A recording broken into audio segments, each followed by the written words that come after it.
संसार में सबसे अत्यधिक पीड़ा अगर जीव को मिलती है तो वो मां के गर्भ में मिलती है। शास्त्र कहते हैं गर्भवासम समम दुखम न भूतो न भविष्यति।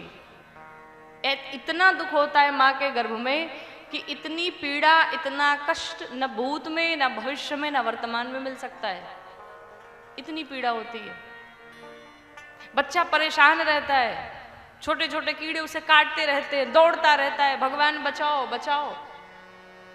और जब आने का समय होता है, भगवान आते हैं। बालक कहता है प्रभु मैं वचन देता हूं, मैं धरती पर जाने के बाद इतना पुण्य करूंगा, इतने सत्कर्म करूंगा, इतना दान करूंगा, इतना भजन करूंगा, इतना कीर्तन करूंगा कि वापस मुझे इस मां के गर्भ में आना न पड़े। लेकिन आने के बाद क्या होता है? सब भूल जाता है। याद कब आता है? जब जीवन बीत जाता है, तब जब बुढ़ापा आता है, जब हम हर प्रकार से अचलस्त हो जाते हैं, जब कोई साथ नहीं देता है, तब वो याद आते हैं।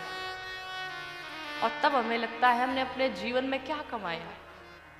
तो पता चलता है कि हमने अपने जीवन में कुछ नहीं कमाया। भगवान के पास जाएंगे तो क्या कहेंगे भगवान से, क्या मुंह दिखाएंगे भगवान को। जैसे कॉलेजों में जब छुट्टियां होती हैं ना, स्कूलों में जब छुट्टियां होती हैं, तो टीचर्स कहते हैं तुम्हें 1 हफ्ते की छुट्टी मिली है, लेकिन सिर्फ घूमना ही नहीं है, होमवर्क भी साथ में देते हैं, इसे भी पूरा करके आना वापस।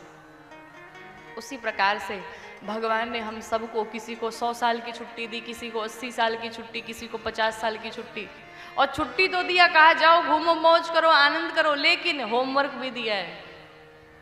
अच्छे कर्म भी करते रहना, साथ साथ सत्कर्म भी करते रहना, पुण्य भी करते रहना। लेकिन हम लोग क्या करते हैं? एकदम छुट्टियों में आनंद में सब भूल जाते हैं, व्यस्त हो जाते हैं। भगवान को कौन पूछ रहा है? जीवन खत्म हुआ तो जीने का ढंग आया। सब समाप्त हो जाता है, तब हमें ये रियलाइज होता है, ये पता चलता है कि हमने अपने जीवन में कुछ नहीं किया। और इस संसार में महाराज कोई अपना नहीं है।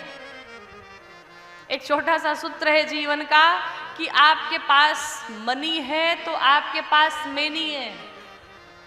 पैसे हैं तो आपके पास बहुत लोग हैं। पैसे भरे पड़े हैं तो जो आपको नहीं जानते पहचानते वो भी रिश्ता लगाते हैं।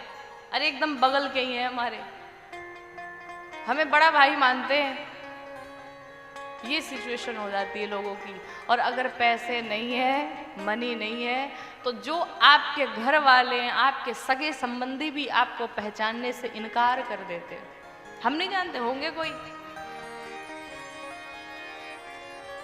नहीं पूछने वाला। और अगर दुख में साथी कोई है तो भगवान है, दूसरा कोई नहीं है। इस संसार में जितने भी संबंध है, एक माता पिता भगवान को छोड़ करके सब स्वार्थ बस जुड़े हुए हैं आपसे। स्वार्थ खत्म हुआ तो सब प्रेम खत्म। और एक बात बताएं, जहां जितना बड़ा स्वार्थ है वहां उतना ज्यादा प्रेम है। जितना बड़ा स्वार्थ उतना ज्यादा प्रेम। और जहां कई लोगों को पता चला कि अब इनसे हमारा कोई लेना देना नहीं, मतलब नहीं, इससे हमारा काम सिद्ध नहीं होगा, वहीं प्रेम समाप्त हो जाएगा, वहीं प्रेम खत्म हो जाएगा। आप कहाँ के, हम कहाँ के, कुछ पता नहीं। इसलिए अभी भी समय है, जो बीत गया सो बीत गया, अब भी जग जाओ, अब भी समय है।